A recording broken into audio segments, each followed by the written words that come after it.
மெழுகுவர்த்தி தொழில் தொடங்க அதிக மூலப்பொருட்கள் ஏதும் அவசியமில்லை என்று சொல்லப்படுகிறது.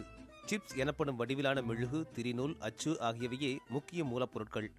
இவை சென்னை உள்ளிட்ட பல பகுதிகளிலும் கைவினைப் பொருட்கள் விற்கும் கடைகளில் கிடைக்கின்றன. இது நம்ம கிராஃப்ட் கடைகளில் எல்லா இடங்கள்லையுமே இந்த மூலப்பொருள் கிடைக்கும். எங்களுக்கு சென்னையில் பார்க்குறீங்கன்னா நாங்கள் இந்த நாராயணப்ப முதலி தெரு அங்கே எல்லாமே கிடைக்கும். உங்களுக்கு கலரு, அப்புறமா வாசனை, அதுக்கு சேர்க்கக்கூடிய வாசனை, அதுக்கப்புறம் திரி, அப்புறம் அதில் இன்னும் கொஞ்சம் கெமிக்கல்ஸ்லாம் கூட ஆட் பண்ணுவோம். ஸோ அது நின்று எரியணும். அந்த மெழுகுவர்த்தி நம்ம ஏற்றினோடனே வேகமாக உருகிடக்கூடாது, நின்று எரியணும். ஸோ அப்போ அந்த நின்று எரியறதுக்கான மூலப்பொருட்கள் எல்லாமே நாங்கள் இங்கே சென்னையில் இங்கே ஜார்ஜ் டவுனில் வாங்கிடுவோம். எல்லா கிராஃப்ட் கடைகள்லுமே இப்போ இந்த கேண்டில் மேக்கிங் அப்படின்னாலுமே அதுக்கு தனியாக ஒரு கிட்டு தராங்க.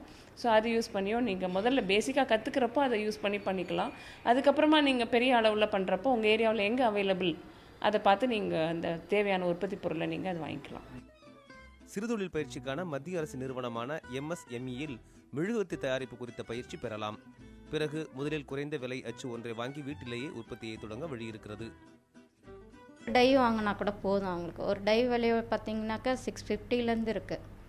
650 ரூபாலேருந்து குறைஞ்சது 6000 வரைக்கும் இருக்குது.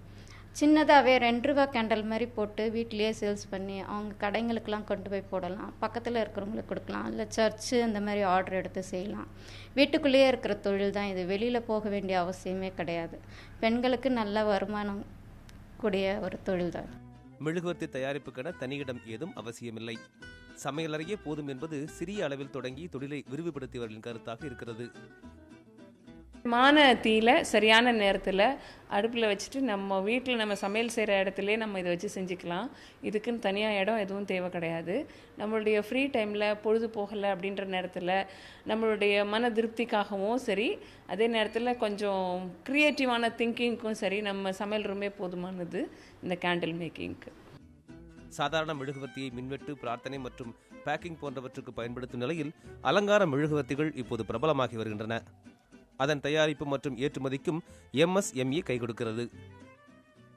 ஜெல் கேண்டல்னு ஒன்று இருக்குது. கப்பலை ஊற்றி இதுவாக ஃபேன்சி ஐட்டம்ஸ் சொல்லுவாங்க. ஃபேன்சியாக செய்கிறது ஒன்று இருக்குது. இது 2 ஐட்டம்ஸ் செய்யலாம். ரெண்டாவது அதில் பார்த்தீங்கன்னா எக்ஸ்போர்ட் பற்றிய டீட்டெயில்ஸும் நாங்கள் சொல்கிறோம். எக்ஸ்போர்ட்டுக்கான என்ன எப்படி பண்ணலாம், எக்ஸ்போர்ட் கேண்டல்ஸ் எப்படி ரெடி பண்ணுறதுன்றதும் நாங்கள் ரெடியாக சொல்கிறோம். மொத்த விலையில் மெழுகுவர்த்திக்கான மூலப்பொருட்களை வாங்குவதுடன் அந்தந்த பருவத்தின் தேவைக்கேற்ற வடிவங்களை தயாரித்து விற்பதன் மூலம் அதிக லாபம் பெற வழியிருப்பதாக கூறப்படுகிறது. கண்டிப்பாக லாபம் தரக்கூடிய தொழில் தான். நம்ம பார்க்குறீங்கன்னா நம்ம கேண்டில் பட்டன் வேக்ஸ்ன்னு சொல்கிறது கிலோ 120 ரூபா, 110 ரூபா. இன்னும் நீங்கள் ஹோல்சேலில் வாங்கினீங்கன்னா ஒரு 100 ருபீஸ்க்கே கிடைக்கக்கூடிய வாய்ப்புகள் உண்டு. அப்போ நம்ம அதை எப்படி நம்ம அதை உருவாக்க போகிறோம்? வெறுமனே நம்ம பில்லர் கேண்டிலாக பண்ணிட்டு போனாலும் அதில் ப்ராஃபிட் கிடையாது. இல்லை வெறுமனே சீசனுக்கு ஏற்றாற் போல் நம்ம அந்த கேண்டிலை உருவாக்குனா அதில் நல்ல லாபம். அதுக்கப்புறமா எவ்வளோக்கு எவ்வளோ நீங்கள் பேக்கிங்கில் கவனம் செலுத்துகிறீங்க. நீங்கள் பண்ணுற கேண்டில் சிதையாமல் வாங்குறப்போ எப்படி சேரப்போகுது? ஏன்னா நம்ம வைக்கிற இடம் சேஃபான இடம்னு சொல்ல முடியாது. நான் ஏற்கனவே சொன்னேன், பார்லரில் வைக்கலாம், ப்ரொவிஷன் ஸ்டோரில் வைக்கலாம், உங்களுடைய கிஃப்ட் அந்த மாதிரி கொடுக்கலாம். அப்போ நம்ம அது டேமேஜ் ஆகாமல் எவ்வளோ நம்ம சேவ் பண்ண போகிறோம். ஸோ அது கூட ரொம்ப முக்கியம். பேக்கிங்கில் நீங்கள் எவ்வளோக்கு எவ்வளோ கான்சென்ட்ரேட் பண்ணுறீங்களோ அவ்வளோக்கு எவ்வளோ அது கொஞ்சம் அது நம்மளுக்கு ப்ராஃபிட்டுமே கொடுக்கக்கூடியது. குறைந்த வேலைப்பழு, மிக குறைவான முதலீடு, இடத்தேவை, ஒருவரே செய்யக்கூடிய வாய்ப்பு ஆகியவை மெழுகுவர்த்தி உற்பத்தியில் சாதகமான அம்சங்களாக உள்ளன. தினமும் ஒருவரே 25 கிலோ வரை மெழுகுவர்த்தி தயாரிக்கலாம் என்ற நிலையில் அதற்கேற்ப லாபம் ஈட்டுவதும் சாத்தியமாகவே தெரிகிறது. புதிய தலக்காக வேல் சங்கருடன் பாஸ்கரன்.